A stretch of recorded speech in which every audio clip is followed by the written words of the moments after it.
Pozdrav svima, danas za vas jedna škakljiva tema, AMD driveri i problemi koje oni prave u vašem računaru.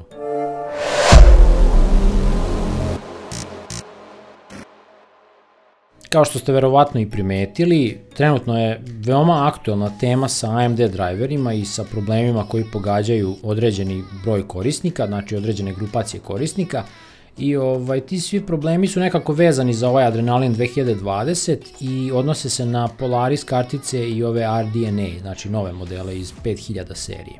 E sad, umesto da pričamo o tim problemima, što je veoma lako, znači veoma je lako pričati, praviti neki rent i ne znam ni ja, hajde da mi pokušamo da rešimo te probleme. Ja sam u poslednjih mesec i po dana pročešljao sve naše domaće i strane forume koji su onako poznatiji i uspeo sam da pronađem dosta situacija gde su ljudi uspeli da reše određene probleme sa malim tweakovima, znači sa nekim veoma bezazlenim stvarima koje su mogle da izazovu to, tako da danas vam predstavljam znači tih 5 i krećemo od onog najjednostavnijeg rešenja, a reč je o zelenoj slici ili ljubičastoj slici ili ne znam, roza slici ili kako god.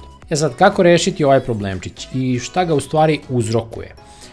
Ono što sam primetio da je većina ljudi koji su pisali o tome kako su uspeli da reše ovaj problem, da su oni, kako da kažem, spadaju u grupu korisnika koji uglavnom kada izađe novi driver, oni ga snime preko onog postojećeg i onda to i sami možete vidjeti. Ako to radite, idite na C disk i AMD folder i tamo ćete pronaći dosta malih podfoldera u kojima imate jako veliku količinu podataka. Sve te foldere možete obrisati definitivno, tako da, naravno ne taj od posljednjeg drivera, nego od onih prethodnih. Međutim, ono što vam ja savjetujem je da u potpunosti deinstalirate taj driver koji je trenutno snimljen, da obrišete taj folder u potpunosti, on će se napraviti ponovo nakon instalacije i da nakon toga, znači nakon te deinstalacije drivera, da resetujete računar, jer to onako u potpunosti završava tu deinstalaciju. Nakon što ste resetovali računar, instalirajte nov driver, potpuno svež i nakon toga ponovo resetujte računar. Jer, iako to ne morate da radite, ja vam ipak savjetujem da to uradite, to je nekako poželjno. Mislim, to će vam u potpunosti završiti instalaciju tu naknadno. Nakon toga, mislim da bi ovo trebalo da reši te probleme, zato što u tim fajlovima, znači od tih nekih starih drivera, postoje možda neki ini fajlovi, znači inicijalizacioni fajlovi, koji možda nisu u skladu sa nekim sertifikatima koji se sada koriste u Windowsu nakon onih silnih nadogradnji i update-ova, pogotovo ako imate legalan Windows, ako ste uzimali one ključeve preko mene, a imate već neko vreme, znači i stavljali ste nekoliko različitih verzija drivera, ne mora da znači da je to u pitanju, ali kažem vam, totalno je nepoznato šta izaziva to, ali postoji velika mogućnost da je to u pitanju. E sad, pređimo na drugi problem, a to je crashovanje igara i nagli padovi FPS-a u igrama. E sad, ovo crashovanje je malo češće u igrama i mislim kod ove vrste problema i kod ovog uzroka, a ne mislim da je krivac glavni kod ove situacije Afterburner. Dosta vas voli da vidi te informacije, znači o tome kako se sama kartica ponaša, kako vam procesor radi, koje su temperature i tako dalje. To je u potpunosti razumljivo, ali iz nekog razloga Afterburner i ostale te third party solucije, kao na primjer Fraps ili OCAT ili ne znam kako se već sve zovu, imaju neki konflikt dakle s ovim driverima i ono što vam ja preporučujem je da ne samo da ih isključite, da se ne pokreću ono u startupu, nego da ih u potpunosti deinstalirate. E sad, ovo može biti mali problemčić za sve vas koji volite da pratite to, ali mislim da to možete jako lako rešiti sa aktivacijom standardnih Radeon tih Performance Matrix solucija koje već postoje u samom driveru, tako da nećete biti uskraćeni, znači nećete ostati bez tog monitoringa zato što i sami driveri imaju u sebi to ugrađeno.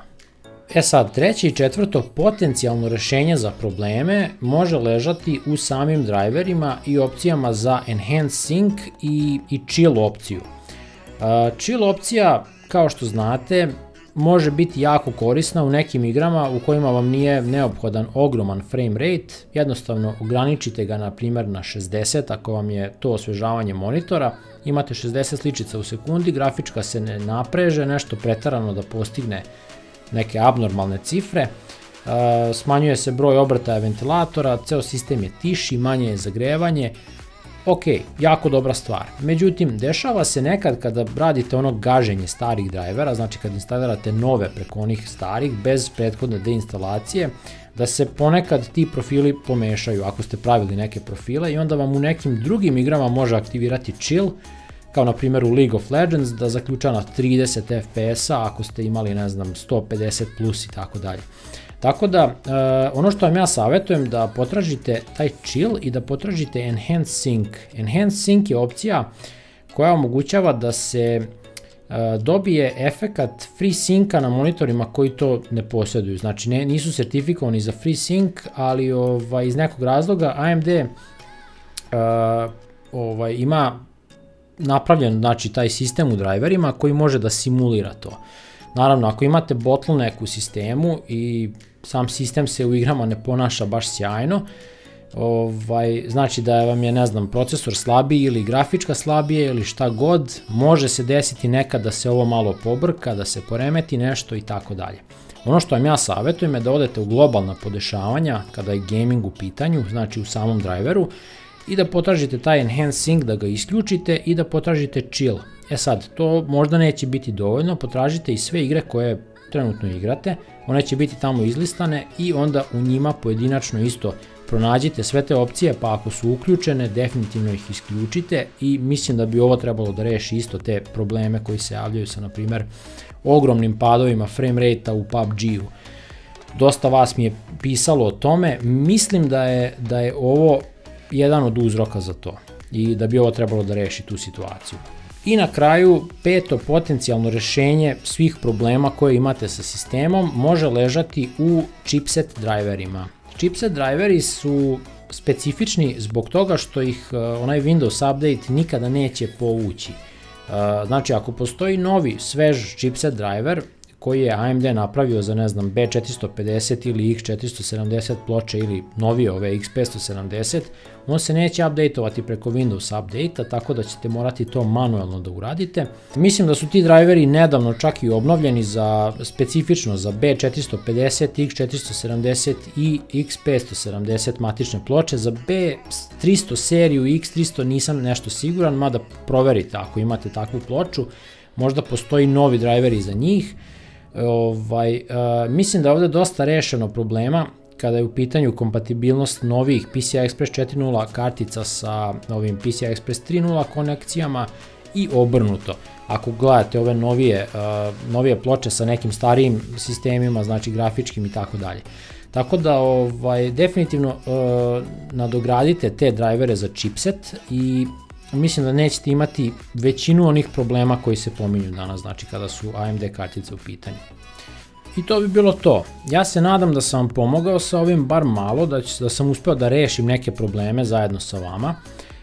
Pišite mi u komentarima da li ste uspeli, šta ste radili, da li vam je nešto od ovih primjera, znači koje sam vam danas naveo, šta možete, znači ovih potencijalnih rešenja rešilo neke probleme i šta ste tačno uradili, ili ako imate neke vaše predloge šta bi trebao da, ne znam, navedem u nekom narednom videu ili da istaknem negde ispod ovog videa u nekom komentaru. Ako vi imate neku ideju, ako znate nešto što ja nisam ovde rekao, a može da se doda na sve ovo, obavezno pišite. Tako da meni je to dosta bitno da i vi učestvujete u svemu tome i ništa, vidimo se u nekom narednom klipu. A do tada, pozdrav!